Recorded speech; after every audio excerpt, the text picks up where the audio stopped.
आपको पता है एट माई कोर मैं परफॉर्मिंग आर्टिस्ट हूँ। हाँ, जैसा डांस, थिएटर, एक्टिंग यही मेरी ज़िंदगी है।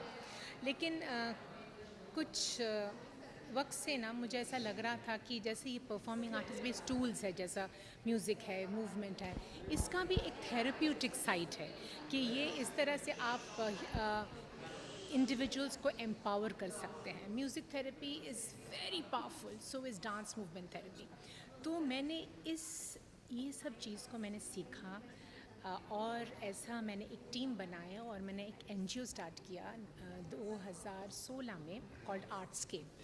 तो उसमें हम लोग मेंटल हेल्थ पे काम करते हैं, लेकिन हम लोग वर्बल काउंसलिंग नहीं करते हैं, जैसे कोई टॉक थेरेपी नहीं है, लेकिन हम लोग की म्यूज़िक के ज़रिए, स्टोरी टेलिंग के ज़रिए, ड्रामा के ज़रिए हम आपको मेंटल हेल्थ के बारे में बोलते हैं, आपको एक्सपीरियंस कराते हैं। Ma'am, coming from such a huge industry, अगर मैं बात करूँ इस इंडस्ट्री में भी मेंटल हेल्थ के बहुत सारे प्रॉब्लम्स है, बिकॉज एक लेविश लाइफ जीने के बाद जब काम नहीं मिलता है, so people are disturb.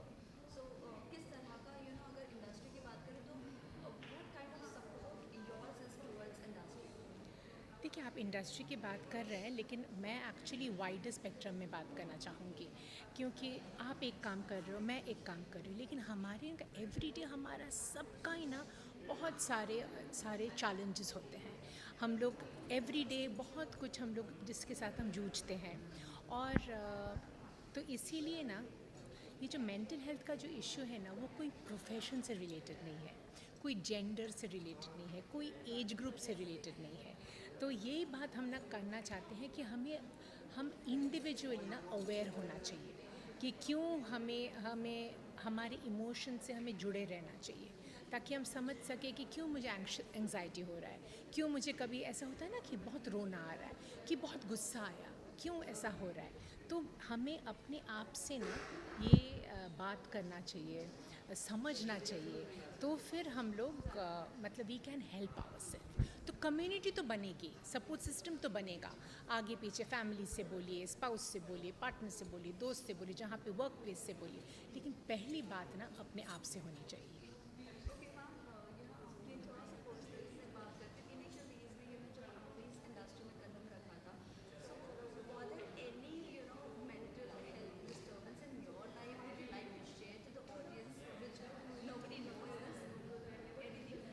Personally मैं कुछ नहीं बोल पा रही हूँ, मतलब अब मेरे साथ, क्योंकि क्या हुआ ना, मैं कोलकाता से आई थी और हम लोग काम शुरू किए बहुत पहले 2000 साल में। तो अभी तो इतने साल हो गए हैं, तो तभी इंडस्ट्री भी बहुत अलग थी। तो अभी हम लोग सीनियर हो गए, हमारे वर्क प्लेस में उतना हमारा मतलब चैलेंजेस कम होता है, लेकिन बहुत हमने देखा है। बिकॉज़ बहुत सारे लोग आते हैं, उनका रियलिटी के साथ, उनकी ड्रीम के साथ ये इंडस्ट्री का रियलिटी मैच नहीं करता है, तो डिप्रेस्ड हो जाते हैं, दुखी हो जाते हैं। कोई कोई होता है, किसी का सपोर्ट सिस्टम अगर तगड़ा हो ना, तो वो आगे बढ़ जाता है। जिसका सपोर्ट सिस्टम नहीं होता, कोई घर छोड़ के आया है, किसी का पैसे की प्रॉब्लम हो रहा है, तो वैसे सब लोग के स्ट्रगल करते हुए मैंने देखा है।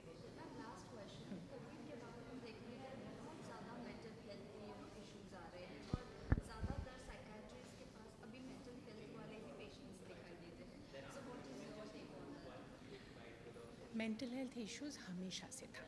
हाँ, हमेशा से था, लेकिन इसके बारे में हम लोग बात नहीं करते थे।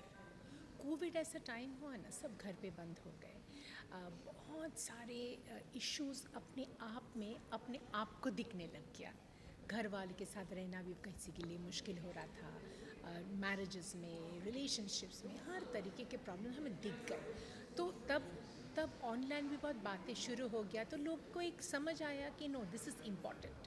क्योंकि हम लोग क्या सोचते हैं, हम लोग सोचते हैं गुड हेल्थ मतलब हम फिज़िकली फिट रहें तो हम हेल्दी हैं। बात एक्चुअली वो नहीं है। बात जैसा WHO बोलते हैं कि फिट है, हम लोग हेल्दी हैं जब हम लोग मेंटली भी हेल्दी है, फिजिकली भी हेल्दी है। ये बात अभी शुरू हुआ है, that's very encouraging. Thank thank you you. So much ma'am, thank thank you. You. Thank you.